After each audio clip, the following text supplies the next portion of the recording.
You're listening to the medical question of the day, presented by Simple Health Radio. I'm your host, Dr. Emran. A listener recently sent in a question. What is the difference between heat cramps and heat stroke? That's a great question. So when we talk about heat-related illnesses, we have to talk about mild, moderate, or severe symptoms. So many people can be working outdoors during the summer months. They may not have adequate shade, they may not be able to drink enough water, and they become overheated. So people who are in a mild category, they'll have heat cramps. And that occurs because the muscles will have some spasms, they'll have some tightness. They might feel kind of tired, but as soon as they go to a cool area, they drink a little bit of water, their symptoms will start to rapidly improve. So those are mild cases. Now the moderate cases are considered heat syncope and heat exhaustion. Basically, those people have been out in the heat for so long, they're becoming lightheaded. Their blood pressure drops. Their heart rate increases, and sometimes they'll have headaches and fatigue. Those people look sick. When you try to talk to them, they just look very, very ill.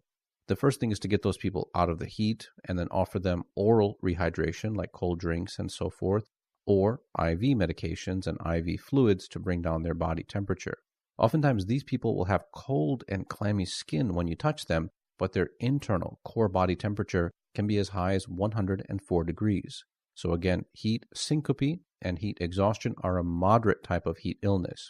The worst case scenario are the severe cases. Those are called heat stroke. So with heat stroke, those people are altered, meaning they'll have seizures. They don't make any sense when you're talking to them. And many of those people will rapidly decline into a full-blown coma. So those people will die if they're not treated properly. And if they're out in the field, out at a construction site, maybe out doing football or something in the midday sun, those people have a very high risk of dying just from severe dehydration. In many cases, when you check their body temperature, it's over 105 degrees. So these are very, very ill individuals.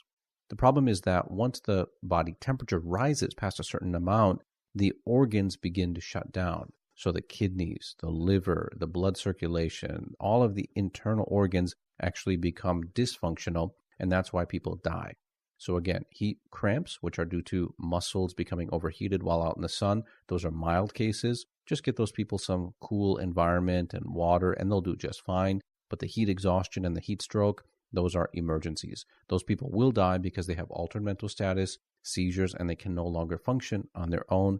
They need to be in an emergency department, have their labs drawn, get some IV fluids, and you can potentially save their life at that point. We hope you enjoyed this episode of Simple Health Radio.